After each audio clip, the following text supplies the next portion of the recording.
पुर्तगाल Europe के पश्चिमी छोर पर बसा एक खूबसूरत देश जो अटलांटिक महासागर की लहरों से घिरा हुआ है। कभी ये दुनिया के सबसे बड़े समुद्री साम्राज्य का केंद्र था और आज ये अपने इतिहास, संस्कृति, फुटबॉल और पर्यटन के लिए जाना जाता है। लेकिन इस सुंदर देश की चमकदार तस्वीरों के पीछे एक और कहानी भी चल रही है, एक ऐसी कहानी जो धर्म, पहचान और आज़ादी से जुड़ी है। नमस्कार दोस्तों, स्वागत है आपका हमारे चैनल करंट वर्ल्ड इन्फॉर्मेशन में। आज हम बात करने जा रहे हैं पुर्तगाल में इस्लाम के बहिष्कार की और उस नए विवाद की जो हिजाब और नकाब पर लगे बैन से जुड़ा हुआ है। पुर्तगाल की आबादी करीब 1 करोड़ है। इनमें मुसलमानों की संख्या सिर्फ 35 से 40 हज़ार के बीच है, यानी कुल जनसंख्या का लगभग 0.4%। बहुत छोटा समुदाय, लेकिन इसकी जड़ें बेहद गहरी हैं। 8वीं सदी में जब अरब और बर्बर मुस्लिम सेनाएं इबेरियन प्रायद्वीप में आईं, तो पुर्तगाल भी अल अंदलूस नाम के उस महान इस्लामी सभ्यता का हिस्सा बन गया था। उस दौर में इस्लामिक कला, विज्ञान और वास्तुकला ने यहाँ खूब विकास किया। लेकिन 13वीं सदी में जब ईसाई शासन ने सत्ता वापस ली, तब मुसलमानों को या तो धर्म बदलने पर मजबूर किया गया या देश छोड़ने पर। सदियों बाद इस्लाम पुर्तगाल में फिर लौटा, लेकिन इस बार तलवार से नहीं बल्कि प्रवासियों के जरिए। 20वीं सदी में पुर्तगाली उपनिवेशों जैसे गिनी बिसाऊ, मोजाम्बिक और गोवा से आए लोगों ने यहाँ बसना शुरू किया। इनके साथ इस्लाम फिर इस धरती पर लौटा। धीरे धीरे लिस्बन और पोर्टो जैसे शहरों में छोटी मस्जिदें बनी, हलाल मार्केट खुले और समुदाय ने अपनी पहचान फिर से कायम करनी शुरू की। आज लिस्बन की सेंट्रल मस्जिद पुर्तगाल के मुस्लिम समुदाय की पहचान बन चुकी है। ये मस्जिद सिर्फ नमाज का स्थान नहीं, बल्कि एक सांस्कृतिक केंद्र भी है। रमज़ान के महीने में यहाँ इफ्तार और सामूहिक नमाजें होती हैं। कई सालों तक पुर्तगाल को यूरोप का सबसे सहिष्णु देश माना जाता रहा, एक ऐसा देश जहाँ धर्म की आज़ादी को सम्मान मिला। लेकिन अब तस्वीर बदल रही है। यूरोप के बाकी देशों की तरह पुर्तगाल में भी दक्षिणपंथी राजनीति का उभार हुआ है। चेगा नाम की पार्टी ने इस्लाम और प्रवासियों के खिलाफ सख्त रुख अपनाकर लोकप्रियता हासिल की है। इस पार्टी का कहना है कि पुर्तगाल की सांस्कृतिक पहचान खतरे में है। इन्हीं मांगों के बीच 2025 में संसद में एक विवादास्पद बिल पेश किया गया, जिसमें सार्वजनिक स्थानों पर चेहरा ढकने वाले कपड़ों पर प्रतिबंध लगाने का प्रस्ताव था।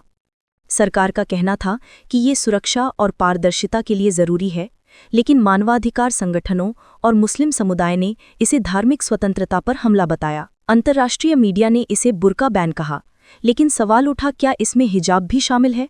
असल में ये बिल उन परिधानों पर लागू होता है जो चेहरा पूरी तरह ढकते हैं, जैसे बुर्का या नकाब, जबकि हिजाब, जो केवल सिर और गर्दन ढकता है, इस प्रतिबंध में शामिल नहीं है। लेकिन डर ये है कि ऐसा कानून समाज में गलत संदेश दे सकता है और लोगों के व्यवहार को प्रभावित कर सकता है। लिस्बन की गलियों में जब कैमरे घूमते हैं तो कुछ मुस्लिम महिलाएं कहती हैं, पहले कोई ध्यान नहीं देता था, अब लगता है सबकी निगाहें हमारे ऊपर हैं। ये डर किसी कानून से ज्यादा समाज के रवैये से आता है। पुर्तगाल के समाजशास्त्री कहते हैं कि यहाँ मुसलमानों को अक्सर मीडिया में दूसरा समुदाय दिखाया जाता है, यानी समाज का हिस्सा होते हुए भी पूरी तरह स्वीकार नहीं किया गया। ये भेदभाव हमेशा सामने से नहीं होता, कभी नौकरी में, तो कभी स्कूल में, तो कभी रोज़मर्रा के व्यवहार में।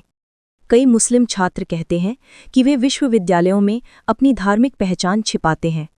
कुछ जगहों पर मुस्लिम लड़कियों को हिजाब पहनने पर व्यंग्य झेलना पड़ता है। किसी को नौकरी नहीं मिलती तो किसी को सिर्फ इसलिए टाल दिया जाता है कि कस्टमर को परेशानी होगी। पुर्तगाल का संविधान धर्म की स्वतंत्रता की गारंटी देता है, लेकिन जब राजनीति धर्म के मुद्दे को भुनाने लगती है तो आज़ादी का दायरा सिमटने लगता है। अगर ये बिल राष्ट्रपति की मंजूरी पा जाता है तो सार्वजनिक स्थानों पर चेहरा ढकने वाले कपड़े पहनने पर 200 से 4000 यूरो तक का जुर्माना लगाया जा सकता है।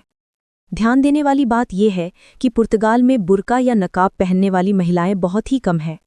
फिर भी इस कानून ने एक प्रतीकात्मक संदेश दिया कि मुस्लिम पहचान अब बहस का मुद्दा बन चुकी है। कई विश्लेषक कहते हैं कि ये सिर्फ पुर्तगाल की कहानी नहीं, बल्कि पूरे यूरोप में खींची जा रही एक रेखा का हिस्सा है।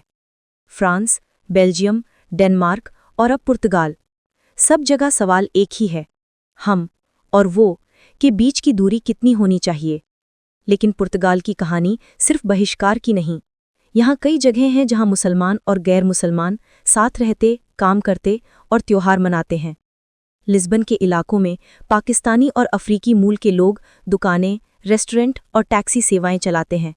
उनके बच्चे पुर्तगाली स्कूलों में पढ़ते हैं और वे समाज में अपनी जगह बनाने की कोशिश कर रहे हैं। फिर भी डर बाकी है, खासकर उन महिलाओं में जिनकी पहचान उनके कपड़ों से झलकती है। वे कहती हैं, ये डर कानून से नहीं, लोगों के रवैये से आता है। किसी को नौकरी से मना कर दिया जाता है, किसी को सड़क पर टोक दिया जाता है। भेदभाव हमेशा खुले रूप में नहीं आता, कभी ये चुपचाप समाज की सोच में उतर जाता है, और यही पुर्तगाल के मुसलमान आज महसूस कर रहे हैं। इसके बावजूद उम्मीद जिंदा है। कई पुर्तगाली नागरिक, चाहे वे किसी भी धर्म के हों, इस बिल के खिलाफ आवाज़ उठा रहे हैं। चर्च, विश्वविद्यालय और सामाजिक संगठन कह रहे हैं कि किसी की धार्मिक पहचान को कानून से नहीं, संवाद से समझा जाना चाहिए। इसी बीच मुस्लिम समुदाय खुद को मजबूत करने में लगा है। लिस्बन की मस्जिदों में युवा शिक्षा और रोजगार के मुद्दों पर चर्चा करते हैं। मुस्लिम महिलाएं सोशल मीडिया पर अपनी बात रखती हैं ताकि गलत फहमियां दूर हों और असली तस्वीर सामने आए। आखिरकार पुर्तगाल की ये कहानी सिर्फ एक कानून की नहीं, बल्कि आज़ादी, पहचान और सह अस्तित्व की कहानी है। सवाल ये नहीं कि कौन क्या पहनता है, बल्कि ये कि क्या समाज दूसरों के चयन को स्वीकार कर सकता है। जब कैमरा लिस्बन की गलियों से गुजरता है तो हमें दो पुर्तगाल नजर आते हैं, एक खुला, सहिष्णु और विविधता को गले लगाने वाला, दूसरा डर और असुरक्षा से घिरा हुआ। इन दोनों के बीच चल रही ये जंग तय करेगी कि आने वाले सालों में पुर्तगाल मुसलमानों के लिए कितना स्वागत योग्य रहेगा। कहानी अभी खत्म नहीं हुई है। ये बिल संसद से पारित हो चुका है, लेकिन कानून बनने में अभी समय है। फिर भी इसके असर पहले ही महसूस किए जा रहे हैं। शायद यही किसी भी बहिष्कार की शुरुआत होती है, जब डर कानून से पहले लोगों के दिलों में उतर जाता है। तो दोस्तों, ये थी पुर्तगाल में इस्लाम और हिजाब पर बैन की पूरी कहानी।